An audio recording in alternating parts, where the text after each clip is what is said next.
Hello दोस्तों, मैं Sunil Sutar, junior account assistant Indian railway, आप सभी का अपने यूट्यूब चैनल एसएस क्लासेज पे स्वागत करता हूं। तो दोस्तों, आज अपने 8 फरवरी की सेकंड शिफ्ट का एग्ज़ाम करेंगे। इससे पहले अपने 28 दिसंबर से 8 फरवरी की फर्स्ट शिफ्ट तक का एग्ज़ाम दोस्तों अपनी कंप्लीट कर लिए है। ठीक है, आज सेकंड कर लेंगे। तो इसकी प्लेलिस्ट दोस्तों बनी हुई है एनटीपीसी सीवीटी 1 के नाम से। अगर आपने टेस्ट नहीं लगाए हैं तो टेस्ट यहाँ से लगा सकते हैं। इसके अलावा topic wise mock test series आपकी चल रही है दोस्तों, उसको भी आप लगाइए, काफ़ी इंपॉर्टेंट है जो आपके एग्जाम के लिए काफ़ी आपको सहायक सिद्ध होगी।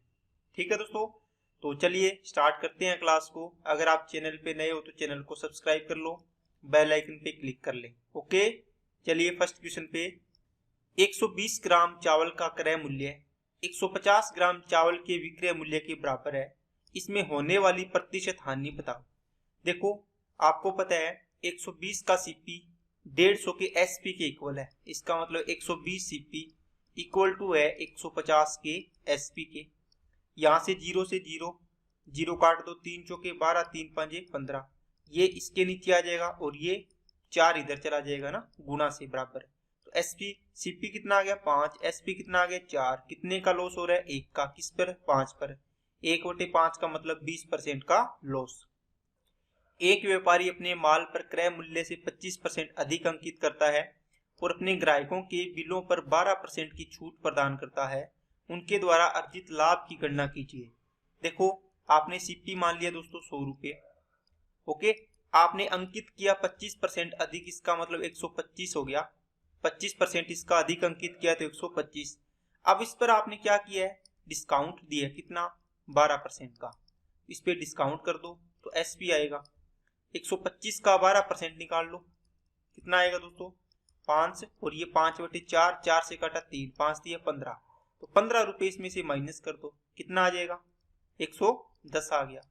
अब देखो, 100 की चीज को 110 में बेच रहे हो तो 10% क्या आ जाएगा? प्रॉफिट आ जाएगा। नेक्स्ट, समीकरण के मूल ज्ञात करने। दोस्तों देखो, क्वाड्रेटिक इक्वेशन की एक वीडियो करवा रखी है दोस्तों मेरी 2, वो वीडियो जरूर देखें। प्लेलिस्ट बनी हुई है टॉपिक वाइज में, बहुत आपको एक एक चीज निकालनी इसमें आ जाएगी। देखो, इसको तोड़ना है अपने को। 1 12, 12 एकम 12। यहाँ पर क्या है? माइनस है, ये माइनस प्लस है ना, इसके टुकड़े करने होते हैं। 2 से 6 बनेगा, 3 से 4 बनेगा ना। अब आपको देखना है किससे बनेगा। देखो, -3 और -4 रखोगे तो माइनस के साथ बन जाएगा, बन गया ना। और 3 चौके 12 प्लस का बन गया। लेकिन आपका आंसर क्या आएगा? प्लस का 3 और प्लस का 4। जो साइन है इसके उल्टे कर दो, ये आपका आंसर आ जाएगा 2 नंबर। नेक्स्ट, कोस इनवर्स 1/√2 और प्लस सेक इनवर्स -√2। दोस्तों, कोस इनवर्स लिखा है आपके पास, ठीक है। इसको 1/2 है ना, 1/√2, इसको आप कोस में लिखो। कोस कितने डिग्री की वैल्यू होती है? ये आप बोलोगे सर ये 45 डिग्री की वैल्यू होती है ना। कोस 45 डिग्री बराबर होता है 1/√2। तो इसकी जगह आप कोस 45 रख दो बस। प्लस का सेक, यहाँ पे आएगा सेक इनवर्स। अब इसको भी इसमें चेंज कर लो, सेक में। ये वैल्यू है, इसको सेक में देखो क्योंकि यहाँ सेक है। या कोस था इसलिए कोस के अंदर रखी इसकी वैल्यू, नहीं तो साइन में भी तो वैल्यू होती है ना। साइन 45 का मान भी तो होता है। साइन नहीं रखा क्योंकि कोस है तो कोस रखेंगे, साइन है तो साइन कट जाएगा। अब देखो, इसको देखो दोस्तों, किसकी वैल्यू होती है ये बताओ? 45 डिग्री की होती है। सेक 45 बराबर √2 होता है ना। इसको आप लिख सकते हो ना, सेक 45 डिग्री। तो इसका उल्टा करोगे तो √2 आ जाएगी। सेक 45 डिग्री की वैल्यू कितनी आ गई दोस्तों? √2। लेकिन ये नेगेटिव है, इसका मतलब पहले और चौथे क्वाड्रेंट दोनों के अंदर क्या होगा? सेक पॉजिटिव होगा, कोस और सेक। लेकिन सेकंड 180 माइनस अपने करेंगे इसको, यहाँ पे सेक 180 डिग्री माइनस 45 कर लो, कितना? 45 डिग्री।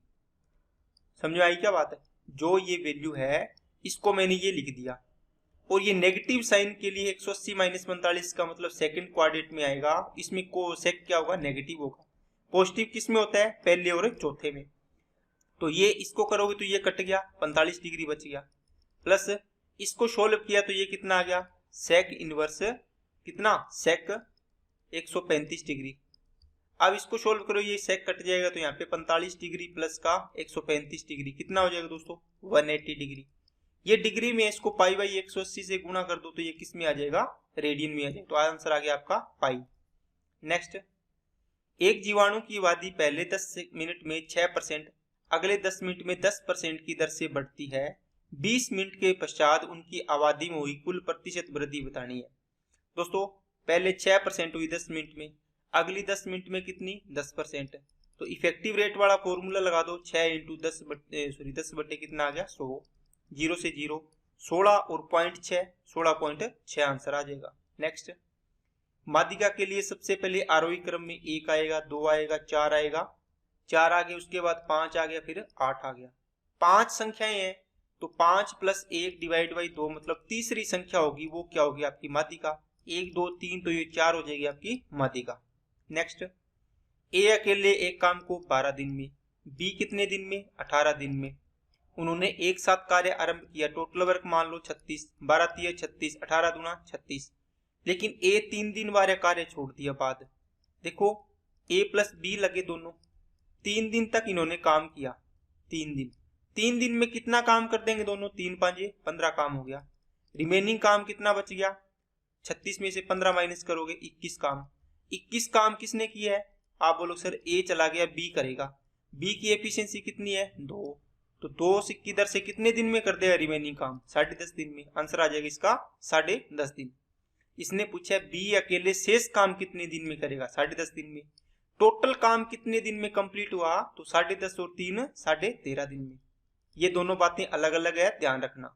नेक्स्ट, यदि एक बेलन के आधार और ऊंचाई एक शंकु के आधार और ऊंचाई के क्रमशः बराबर है तो बेलन और शंकु के आयतनों का अनुपात क्या होगा।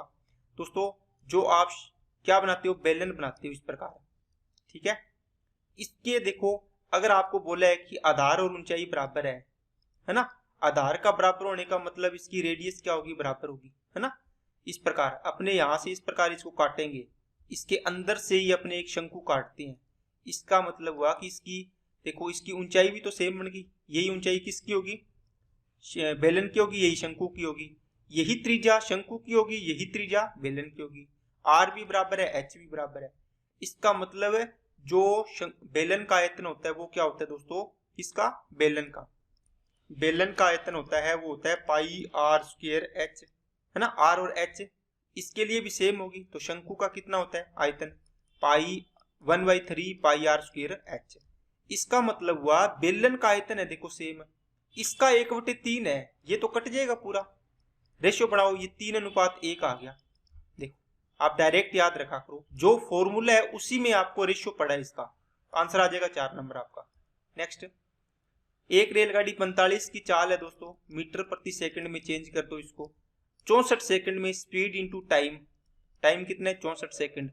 तो अब इसको काटो, 9 दूनी 18, 9 से काटा 5 बार, 2 से काटा 32, तो 32 5 160, 16 5 80, कितना हो जाएगा 800 मीटर। अब ये मीटर में इसको 1000 से डिवाइड कर दो, 1000 मीटर से, तो किलोमीटर में आ जाएगा 0.8। नेक्स्ट, इसको सोल्व करना है दोस्तों, काफी अच्छा सवाल है।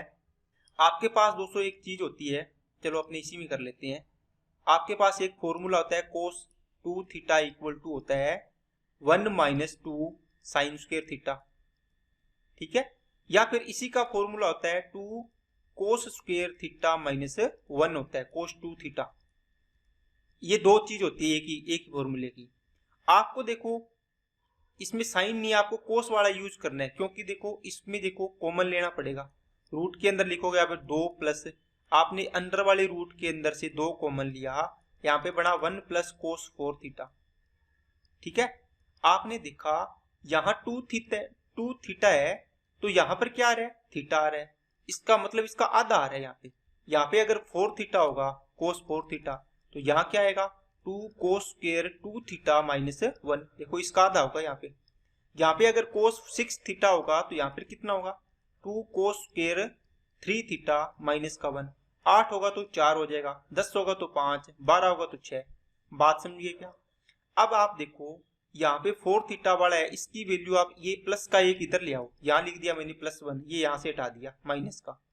इसका मतलब 1 प्लस कोस 4 थीटा की वैल्यू बताओ किसके बराबर है 2 कोस स्क्वायर 2 थीटा। तो यहाँ वैल्यू पुट करो कितना आएगा 2 प्लस अंदर आ गया 2 प्लस 2 कोस स्क्वायर कितना आएगा दोस्तों, सॉरी गुणा में है ना, क्या करोगे इस 2 के गुणा में इस पूरे की वैल्यू पुट कर रहे हैं 2 इंटू 2 कोस स्क्वायर 2 थीटा। यहां से देखो 2 और इसका वर्गमूल कितना आएगा, आप वापिस लिखोगे 2 प्लस वर्गमूल आ गया 2 कोस स्क्वायर 2 थीटा का, फिर निकालोगे तो कोस 2 थीटा बचेगा, है ना, वर्गमूल लेगो पावर। इसमें फिर 2 कॉमन लोगे, 2 कॉमन ले लिया आपने, यहां बचेगा 1 प्लस कोस 2 थीटा। अब बताओ 2 इंटू इसकी जगह क्या वैल्यू पुट करोगे, आप बोलो सर ये रही, है ना, इसमें से एक इधर ले आओगे तो 1 प्लस कोस 2 थीटा बराबर 2 कोस स्क्वायर थीटा बचेगा। तो यहाँ वैल्यू पुट कर दो 2 कोस स्क्वायर थीटा, इसका रूट कर दो। तो देखो ये गुणा में है तो इसका मतलब बाहर कितना आएगा 4 का वर्गमूल 2 और कोस स्क्वायर का कोस थीटा आ जाएगा। तो आंसर कौन सा आ गया आपका 2 कोस थीटा। ठीक है, बाकी दोस्तों आप इसको वैल्यू पुटिंग मेथड से इसको कर सकते हो, किसके अंदर थीटा की वैल्यू 0 पुट करो। ठीक है, तो आप लिखोगे 2 प्लस अंडर रूट, ये अंडर रूट में चल रहा है 2 प्लस 2 इंटू, देखो इसमें कोस 0 हो जाएगा ना, 0 पुट करोगे तो कोस 0 की वैल्यू 1 होती है, 2 एकम 2, 2 2 4, 4 का वर्गमूल करोगे तो 2 आएगा, तो 2 प्लस 2 हो जाएगा, फिर 4 बन गया, 4 का वर्गमूल करोगे तो 2 आएगा।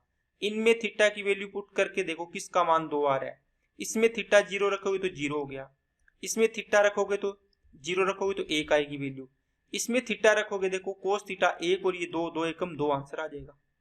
ठीक है ना, इसमें कोस 2 थीटा है दोस्तों, कोस 0 ही बनेगा यहाँ तो कोस 0 की वैल्यू तो 1 आएगी। ठीक है कि नहीं है। नेक्स्ट, 4 अंकों की वह बड़ी से बड़ी संख्या जो 12, 15, 18 से पूर्णतः डिविजिबल हो।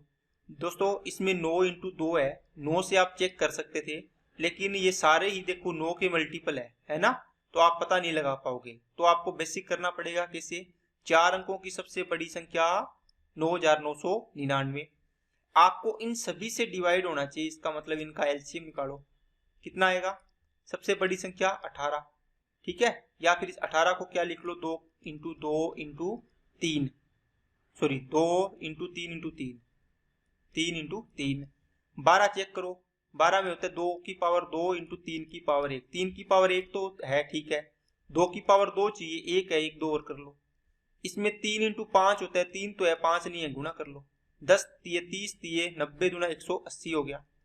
अब आप क्या करो 9999 को इसमें डिवाइड करो, कितना आएगा 18 5 90, 900 आ गया। ठीक है, ये 99 बच गया, ये 9 उतार लिया, 18 5 90, 900, ये 99 बच गया, ये रिमाइंडर बच गया, इसमें से ये माइनस कर दो तो संख्या आएगी 9900, ये पूरी डिविजिबल होगी इससे, यही तो आपको पूछा था। नेक्स्ट, ए किसी कार्य को 15 दिन में, बी 20 दिन में एक साथ मिलकर कितने दिन में। दोस्तों पहला तरीका एलसीएम मेथड कर सकते हो आराम से, दूसरा ए प्लस बी दोनों मिलकर कितने दिन में करेंगे, 15 इंटू 20 डिवाइड बाई 15 प्लस 20, ऊपर बच गया कितना 300, डिवाइड बाई नीचे आ गया 35। अब इसका देख लो 5 7 35, 5 से काटोगे 6 5 6 30 60, तो 7 8 56, 8 पॉइंट समथिंग आएगा, आंसर हो गया 4 नंबर। नेक्स्ट, जब किसी विद्यालय में मौजूद 100 विद्यार्थियों में से 58 लड़के हैं तो विद्यालय के उस हिस्से को दशमलव में व्यक्त करें जिसमें लड़कों की संख्या नियत है। देखो टोटल है 100 लड़के, उसमें से 58, टोटल है 100 स्टूडेंट, उसमें से 58 लड़के हैं। आप बोलो सर बॉयज का अगर परसेंटेज निकालना होता तो गुना 100 करते, लेकिन इसने डेसिमल में पूछा है, बस ये लगा दो तो 0.58 आंसर आ जाएगा। यही अगर परसेंटेज में पूछा होता तो 58/100 इंटू 100 में से बताना था, तो ये कितना आ जाता 100%, मतलब 58% आ जाता। ये दोनों चीजें एक ही है, ये एक के रिस्पेक्ट में है कि कितना है, ये 100 के रिस्पेक्ट में है कि कितना है। ठीक है ना।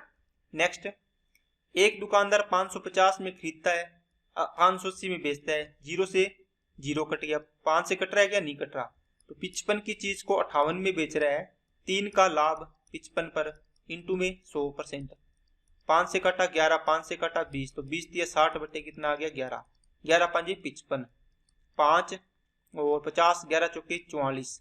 ठीक है, 5.4 वाला देखो ये तो 9 वाला है, इसको छोड़ दो, ये आंसर हो जाएगा।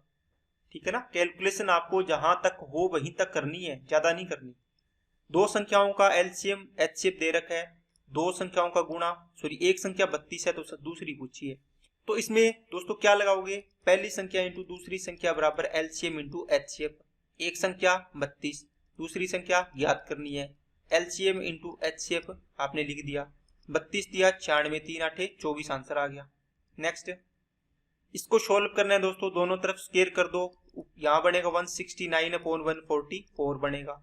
अब यहाँ बचेगा 1 प्लस एक्स अपॉन 44 बराबर हो गया, है ना। स्क्वायर करने से रूट हट गया, इधर इधर स्क्वायर हो गया। ये एक इधर से हटा के इधर ले आओगे तो -1 हो जाएगा, मैंने इधर से डायरेक्ट इसको हटा दिया, ठीक है। अब इसमें से माइनस करो, x अपॉन 144 इक्वल टू ये ऊपर बचेगा 25 बटे 144, तो 44 से ये कट गया, 144 से x की वैल्यू आ गई 25। नेक्स्ट इसको काटो, 5 से काटोगे 21, 21 दिया 63 और 63 और ये कितना हो गया 9 3 12, 92, 92 में से 46 गया, कितना बनेगा दोस्तों 9 3 12, 10 सॉरी 10 बनेगा ना। तो ये आ जाएगा कितना दोस्तों 46 घटाना है इसमें से 6 आ गया और ये आ गया 5, तो 56 आंसर आ जाएगा। नेक्स्ट पहली 100 धनात्मक पूर्णांक संख्याओं में से कितनी संख्याएं 3 या 4 से पूर्णतः विभाज्य है। दोस्तों आप देखो, आप इसको वेन डायग्राम से आसानी से समझ सकते हो। यहाँ पर है 3 से डिविजिबल होने वाली सारी संख्याएं, यहाँ पर है 4 से डिविजिबल होने वाली सारी संख्याएं। 1 से 100 तक की संख्याएं हो ना, 1 से स्टार्ट हो 100 तक है, तो 100 में डिवाइड करो 3 का, पूरी पूरी कितनी संख्याएं आएगी 33 संख्याएं। देखो पूरी पूरी पॉइंट वाली छोड़ दो, 33 संख्याएं होगी जो 3 से डिविजिबल है। 100 में 4 वाली कितनी होगी, पूरी पूरी 25 संख्याएं होगी, ठीक है। अब इसमें ऐसी भी संख्याएं होगी 100 में जो 3 और 4 दोनों से डिविजिबल होगी, मतलब इनके एलसीएम से 12 से, तो वो कितनी होगी 12 8 96, तो मतलब 8 होगी। तो ये तो कॉमन वाली आ गई।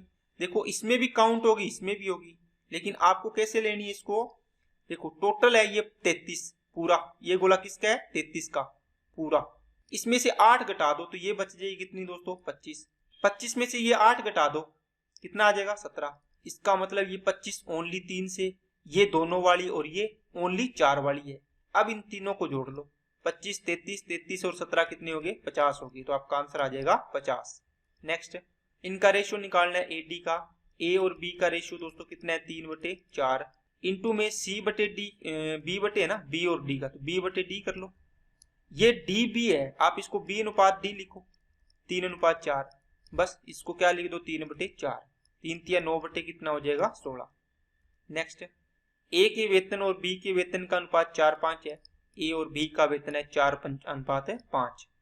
ए के वेतन में 10% वृद्धि और बी के वेतन में 20% वृद्धि हुई, तो ए के वेतन और बी के वेतन का अनुपात है दोस्तों, आप इसको 4 इंटू नया, ये ओल्ड वाला है, इसमें वृद्धि होगी, इसका मतलब है 10% वृद्धि हुई तो 110% कर दो, 4 का 110%। शोल मत किया करो, रेशियो निकालना हो तब। इसको 5 का 120% कर दो, बस देखो परसेंटेज से परसेंटेज गया, 0 से 0 गया, और कुछ कट रह गया, 4 एकम 4, 4 तिया 12, यहाँ बच गया 11, यहाँ बच गया 5 तिया 15, ये आंसर आ गया आपका, ठीक है। नेक्स्ट मेडी 75 प्रश्नों वाले एक अध्याय का 3/5 भाग पढ़ता है, उसे पूरा अध्याय पढ़ने के लिए और कितने पृष्ठ पढ़ने की आवश्यकता होगी। दोस्तों देखो 75 है, इसका 3/5 पढ़ लिया, तो ये बताओ एक में से 3/5 पढ़ लिया तो 2/5 रिमेनिंग बच गया, इसका 2/5 आप निकाल दो, कितना आएगा 15 और 15 दूना 30, तो इसका 30 आपका शेष पड़ा है। नेक्स्ट दो संख्याओं का योग 20, गुणनफल 96, तो अंतर बताना है। तो दोस्तों a प्लस बी की वैल्यू दे रखी है 20, a और b का गुणा दे रखा है दोस्तों कितना 96। यहाँ से देखो आप इसमें से अगर एज्यूम कर सकते हो तो एज्यूम कर लो कि इनका गुणा आना चाहिए, दो संख्याएं ऐसी लेनी है, और इनका योग कितना आना चाहिए, आप जैसे टुकड़े करने हैं 1 12 2 6 है ना, 4 सॉरी 2 6 नहीं, 1 12 नहीं आएगा, 1 96 आएगा ना, 1 96, 96 एकम 96, लेकिन इनका योग तो 97 बन रहा है, देखो अपने को तो 20 चाहिए, इसलिए फिर 2 से करके देखो 48, 48 और 2 50 बन रहा है, ये भी नहीं होगा, दोनों नहीं होंगे। फिर 3 से करोगे 32, है ना, देखो गुणा तो आप कर रहे हो 32 के अकॉर्डिंग, 3 का भाग दिया 32 आ गया, 4 का भाग दोगे कितना आएगा 24 आएगा, 24 और 4 28 योग बन रहा है, इसमें 35 बन रहा है, नहीं लोगे, फिर 6 से करोगे 16, इसमें 16 और 6 22 बन रहा है, ये भी नहीं लोगे। फिर 7 8 से करोगे तो 12। अब देखो 12 और 8 20 हो रहे हैं और 12 8 96। इसका मतलब ए और बी की वैल्यू 12 और 8 पॉसिबल है। इनका योग 20 हो रहा है, इनका अंतर बताओ कितना आ जाएगा, 4 आ जाएगा। बाकी आप दूसरा तरीका इसमें a प्लस बी का होल स्क्वायर करो, बराबर में A square plus B square plus का 2ab। ए प्लस बी की वैल्यू 20, 20 का square 400, A square plus B square की वैल्यू निकल जाएगी यहाँ से, प्लस का ए बी की वैल्यू 96, 96 का 2 गुना करना है यहाँ से, देखो 2 6 12, 2 9 18 और 1 19। ये इधर जाके माइनस होगा तो ए स्क्वायर प्लस बी स्क्वायर की वैल्यू कितनी आ जाएगी दोस्तों, इसमें से 192 माइनस कर दो, कितना आएगा 8 आ गया। 208 बचेगा क्या, 208 आ गया। अब आप क्या करो, a माइनस बी का होल स्क्वायर का फॉर्मूला लगा दो, ए स्क्वायर प्लस का बी स्क्वायर प्लस का सॉरी माइनस का 2ab आएगा। ठीक है, a माइनस बी की वैल्यू आएगी, इसकी वैल्यू निकाल रखी है 208 minus 2 into A B, 2ab कितना 192 बनेगा। तो 8 और 8 16, a माइनस बी की वैल्यू का होल स्क्वायर 16 है तो रूट करोगे तो कितना आ जाएगा, 4 आ जाएगा। ठीक है, तो ये इनका अंतर आ गया कितना, 4। नेक्स्ट, यदि दो गोलों की त्रिज्याओं का अनुपात 2 3 है, पृष्ठीय क्षेत्रफलों का अनुपात पूछा है, तो दोस्तों इनका स्क्वायर कर दो, 2 का स्क्वायर 3 का स्क्वायर तो 4 अनुपात 9 आंसर। नेक्स्ट, यदि बिंदु 2 5 से x square plus y square minus 5x plus 4y plus के बराबर 0 पर खींची गई स्पर्श रेखा की लंबाई √37 है, तो के का मान बताना है। देखो जो भी इक्वेशन दिए दोस्तों, इसमें ये वैल्यू पुट करो, तो रूट के अंदर क्या आएगा, x की वैल्यू ये रही और y की ये रही, x का स्क्वायर 2 का स्क्वायर 4, 5 y की वैल्यू 5 का स्क्वायर 25, माइनस देखो 5 दूनी 10, फिर 5 चौके 20 बन गया, प्लस का k इक्वल टू कितना 37 का रूट। दोनों तरफ स्क्वायर कर दोगे रूट हट जाएगा, इधर बच गया 37। इसमें देखो इनको जोड़ लो प्लस वालों को, 25 29 और इधर से प्लस का 10 बनेगा 39, 39 प्लस के, तो के की वैल्यू कितनी आ गई, माइनस का 2 आ गई। ओके, नेक्स्ट, 25,000 रुपए की राशि पर 12% वार्षिक चक्रवृद्धि ब्याज की दर से 3 वर्ष का चक्रवृद्धि ब्याज ज्ञात करना है। दोस्तों 3 साल का ब्याज ज्ञात करना है 25,000 रुपए पर। ट्री मेथड लगा लो आप, है ना, इसका निकाल लो, इसका 12% आएगा पहले साल, 25,000 का 12%, 2 0 कट गई, कितना आएगा 3,000 आएगा, है ना। फिर दूसरे साल 3,000 और फिर 3,000 का 12%, 12 3 36, 360 आएगा। तीसरे वर्ष क्या होगा, 3,000 तो आएगा ही आएगा इस अमाउंट पर, इस पर 2 3 3,000 की है तो टोटल 6,000 कर लो, इसका 12% निकाल दो, परसेंटेज से 2 0 कटेगी, 12 6 72, 720, तो ये आ गया।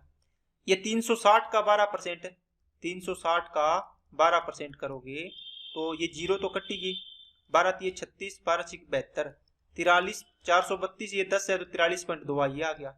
इसको जोड़ लो 3 साल का, ये आपका टोटल आ जाएगा। ठीक है, नहीं तो आप दूसरा तरीका दोस्तों इसके अंदर लगा सकते हो, क्या, जैसे मान लो 3 3 1 का रेशियो बना लो, इसके अंदर 3 3 1 का होता है ना 3 साल के लिए, तो 25,000 का 12% निकालो, कितना आएगा 3,000। ठीक है, फिर 3,000 का 12% निकालोगे तो कितना आएगा, 12 3 36, 360, फिर इसका 12% निकालोगे तो कितना आएगा, 43.2 आ गया, जो निकाला है अपनी हीरा। ठीक है, ये कितना हो गया, 3 3 9,000 और ये 36 3 108, 1,080 हो गया, ये 43.2 हो गया। इनको जोड़ लो, अपना आंसर बन जाएगा। ठीक है ना। नेक्स्ट, 2 - 2 और 5 2 के एक वर्ग के 2 क्रमागत शीर्ष है, तो वर्ग की प्रत्येक भुजा की लंबाई ज्ञात करें। दोस्तों प्रत्येक भुजा क्या होती है, लंबाई क्या होती है, बराबर होती है सभी भुजाओं की लंबाई। इन 2 शीर्ष मान लो क्रमागत शीर्ष है, इसके 2 है और -2, ये पॉइंट 5 और कितना है 2 है, इनके बीच की दूरी निकालनी हो तो आपको अगर ये बोला जाए कि 2 पॉइंट, एक है 2 और -2, एक कितना है 5 और 2, आपको डिस्टेंस फॉर्मूला से क्या ये दूरी नहीं निकाल सकते क्या, दूरी होती है, ये लंबाई बन जाएगी इसकी। कैसे होती है डिस्टेंस फॉर्मूला, तो x minus x2 minus x1 का whole square plus y2 minus y1 का होल स्क्वायर। अब देखो x वाली टर्म कितनी है 2 है और यहाँ पर कितनी है 5, तो 2 और 5 का डिफरेंस करो, कितना आएगा 3, 3 का स्क्वायर 9, प्लस y2 2 और -2 का डिफरेंस करोगे ना तो ये आ जाएगा दोस्तों 4, तो 4 का स्क्वायर करोगे 16, 16 और 9 25, 25 का रूट करोगे 5, आंसर आ गया। नेक्स्ट, 2013 से 18 तक इस्तांबुल की जनसंख्या में हुई अनुमानित प्रतिशत वृद्धि बताओ। देखो 2013 में कितनी है दोस्तों, 1.3 है। 2018 में कितनी होगी, 2.8 होगी, है ना। आप इसका रेशो बना लो, 13 से 28 होगी, मतलब देखो पॉइंट हटा दो, तो 13 से 28 मतलब 15 की वृद्धि किस पर, 13 पर, गुणा में 100%। अब इसको काटो, 13 एकम 13, है ना, फिर 2 बचेगा, फिर 13 एकम 13 पॉइंट लगा के 1.1 को 100 से गुणा करोगे तो कितने के, 110 वाला है क्या, नहीं है ना, इसको आगे करना पड़ेगा। 13 और कितना बचेगा दोस्तों, 13 एकम 13 7, 13 छिक 78 या 13 5 65, 5 बार जाएगा, है ना। तो 1.15 को 100 से गुणा करोगे तो 115% आ जाएगा। बाकी आप इसको दोस्तों ये लिख सकते थे 1500 डिवाइड बाई 13, इसको डिवाइड कर लो, ये सीधा 115% आ जाएगा लगभग में, ठीक है ना। नेक्स्ट, बिंदुओं -5 6 और -6 5 को मिलाने वाली रेखा के लंबवत बिंदु 2 3 से गुजरने वाली समीकरण ज्ञात करने रेखा का। दोस्तों एक कोई भी रेखा है, ये 2 बिंदुओं से गुजर रही है, ये रेखा किससे, -5 6 से, और ये -6 और 5 से। ये कहता है इसके लंबवत एक रेखा खींचनी है आपको, लंबवत, इस रेखा का समीकरण आपको ज्ञात करना है। तो दोस्तों इसमें 2 चीज काम आएगी। इसकी समीकरण लिखेंगे अपने, इसका ये पॉइंट मान लो कोई भी दिया हुआ है, इसको 2 3 दिया हुआ है, इसको लिखेंगे x माइनस x1 बराबर होगा m into Y minus y1, ठीक है ना। ये इक्वेशन होगी समीकरण। अब यहां से m निकालना है, क्या निकालना है, y माइनस y1 तो ये दिया हुआ है, x1 और y1 ये दिया हुआ है। बात समझ आ गई क्या सभी को। इसमें इस रेखा की समीकरण निकालनी है तो इस रेखा के पॉइंट ये दिए हुए हैं, x1 y1 तो दिए हुए हैं, लेकिन आपको m चाहिए। कैसे निकालेंगे, m होता है दोस्तों ढाल, इसको बोलते हैं स्लोप, कि रेखा का ढाल कितना है, कितनी झुकी हुई है। तो आपको इससे पहले इसका निकाल लो, क्योंकि इसके 2 पॉइंट है आपके पास, क्या है, 2 पॉइंट है। तो ढाल होता है दोस्तों y2 माइनस y1 अपॉन क्या होता है, x2 माइनस x1। आप इस रेखा का ढाल निकाल रहे हो, इसको मैंने m1 मान लिया, इसका ढाल m2 मान लो, ठीक है। ये कितना आएगा, y2 6 और 5, 6 में से 5 गया, सॉरी 5 में से 6 गया, -1 आएगा। या फिर इसको लिख लो, देखो y2 कितना है, 5 माइनस का 6, और ऊपर क्या है, नीचे क्या आएगा, x2 कितना है, -6, और माइनस यहाँ पे क्या है, -5, ऊपर आएगा -1 और नीचे कितना आ गया, -1, ऊपर कितना आ गया, -1, नीचे भी -1 आ गया, तो क्या आ गया दोस्तों, 1 आ गया। इसका मतलब इसको m1 मानना है, तो इसकी वैल्यू आ गई 1। दो रेखाएं क्या हो, लंबवत हो, दो रेखाएं क्या हो दोस्तों, लंबवत हो।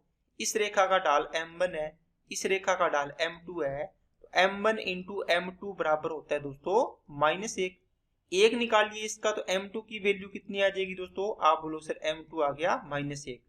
अब -1 इसमें पुट करेंगे, है ना, तो समीकरण क्या आएगी, x माइनस 2 इंटू बराबर में क्या आएगा, माइनस का 1 इंटू में y माइनस y1 कितना है, 3 ये रहा, ठीक है। इसको सोल्व करो, माइनस का y1 इधर आएगा तो x प्लस y हो जाएगा, ये 2 इधर चला जाएगा, ये माइनस माइनस प्लस हो जाएगा 3 और प्लस का 2, तो x प्लस y बराबर 5 या x प्लस y माइनस 5 बराबर 0, ठीक है ना।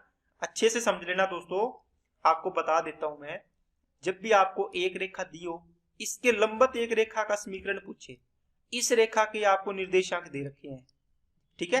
जैसे 5 6 दे दिया और 1 दे दिया आपको 7 और 8 दे दिया।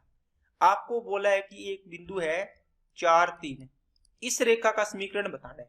कैसे करोगे, आप बोलो सबसे पहले दोस्तों हम इस रेखा का m1 निकालेंगे, इसका m2 मान लिया आपने, ढाल m1 कैसे निकालेंगे, y2 minus y1 upon x2 minus x1। तो 8 में से 6 जाएगा, 2 बचेगा, 7 में से 5 गया तो कितना आ गया, 1 आ गया। अब m1 इंटू m2, जब दो रेखाएं लंबवत हो, जब दो रेखाएं लंबवत हो तो m1 इंटू m2 बराबर होता है दोस्तों क्या, -1। m1 की वैल्यू 1 आ गई तो m2 कितना आ जाएगा दोस्तों, -1 बच जाएगा यहाँ से वैल्यू पुट करके, ठीक है कि नहीं है। अब आप क्या करोगे, अब आप बोलोगे सर हमारे पास m2 की वैल्यू आ गई -1।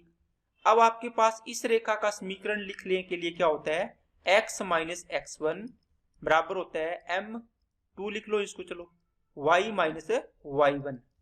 देखो x1 और y1 ये है, x और y कोई और नहीं होगा क्योंकि इसमें x और y में समीकरण चाहिए, तो वो चीज इसलिए अपने चर रखने पड़ते हैं, वो है x माइनस x1 की वैल्यू 4 ये रही, बराबर में इसकी वैल्यू -1, y की वैल्यू y1 की वैल्यू 3 है तो 3 पुट कर दो, x माइनस 4 बराबर माइनस का y और माइनस माइनस प्लस का 3, x माइनस का y ये प्लस हो जाएगा ना इस वाली साइड आके, तो यहाँ पे बचेगा -3 -4 -3 बराबर 0, x प्लस वाई माइनस का 7 बराबर 0। ये इक्वेशन आ गई आपकी, ठीक है ना। एक और एग्जांपल आपको करवा दिया मैंने, उस एग्जांपल को दोबारा करना, आपको चीजें क्लियर हो जाएगी।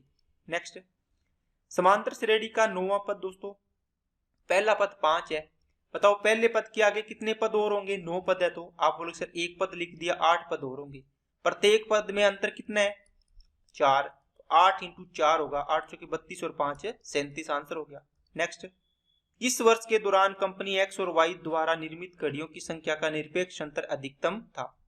दोस्तों मैक्सिमम डिफरेंस देखना है आपको, यहां देखो दोस्तों ये 135 होना चाहिए, ठीक है ना, 135, तो 120 और 135 का अंतर आएगा दोस्तों कितना 15, ठीक है। ये कितना इनका 108 है और ये 85 है, तो 15 और 8 23 आ गया। ये कितना आएगा दोस्तों 130 और 100 ये 30 का अंतर आ गया। यहाँ 80 और 115 तो 20 30 35 का अंतर आ गया। यहाँ 125 और 108 तो ये कितना हो गया दोस्तों 17, इनका डिफरेंस हो गया 17, और यहाँ कितना आ जाएगा 10। तो सबसे ज्यादा कौन सा है 35 वाला 2017 में, ये आंसर आ गया। नेक्स्ट, पिछले वर्ष की तुलना में वर्ष 2015 में मक्के के उत्पादन में कितने प्रतिशत की वृद्धि हुई है। देखो 2015 है, पिछले वर्ष में 41 से कितना बढ़ गया 4, किस पर 41 पर, गुणा में 100, इतना परसेंट वृद्धि हो गई। इसको डिवाइड करो, देखो लगभग 10 बार जाएगा, 410 बढ़ेगा ना, 9 बार जाएगा, तो 9 एकम 9, 9 चौके 36, 9 बार चला गया, कितने बार जाएगा 369, बचेगा कितना 400 में से 31 बच गया, फिर पॉइंट लगा दिया, फिर 0 लग गई, तो 9 बार तो नहीं जाएगा, ये 7 बार, देखो 7 चौके 28 और 7 एकम 7, 287, ये 7 बार जाएगा। देखो 9.7 वाला एक ऑप्शन है, ये तो 2 है, इसलिए ये ऑप्शन हो जाएगा, ये गलत हो जाएगा। नेक्स्ट, यदि एक निश्चित संख्या में इलेक्ट्रिक केतलियों के निर्माण के लिए कंपनी को प्रत्यक्ष सामग्री लागत के लिए 56,000 का भुगतान करना पड़ता है, तो विनिर्माण ऊपरी व्यय लागत ज्ञात कीजिए। ये रहा 23%, ये तो पूछा है 23%, ये देखो ये तो निकालना है, दिया कौन सा है कंपनी को केतलियों के निर्माण के लिए सामग्री लागत दी है ना, प्रत्यक्ष सामग्री लागत, ये रहा प्रत्यक्ष, ये 28% है, तो 28% की वैल्यू दी है दोस्तों कितनी 56,000। ओके, 23% की वैल्यू कितनी हो जाएगी, ये भी 2 गुना है तो ये भी 2 गुना हो जाएगा, तो 23 दूना 46,000 इसका आंसर आ जाएगा। नेक्स्ट, अच्छा तो ये दोस्तों आपकी क्लास थी, सारे सवाल हो गए अपने। अगर वीडियो अच्छी लगे तो लाइक करना, चैनल को सब्सक्राइब नहीं किया तो चैनल को सब्सक्राइब करें, अपने दोस्तों के पास ज्यादा से ज्यादा इसको शेयर करें। आज की क्लास में इतने रखते हैं, ओके थैंक यू।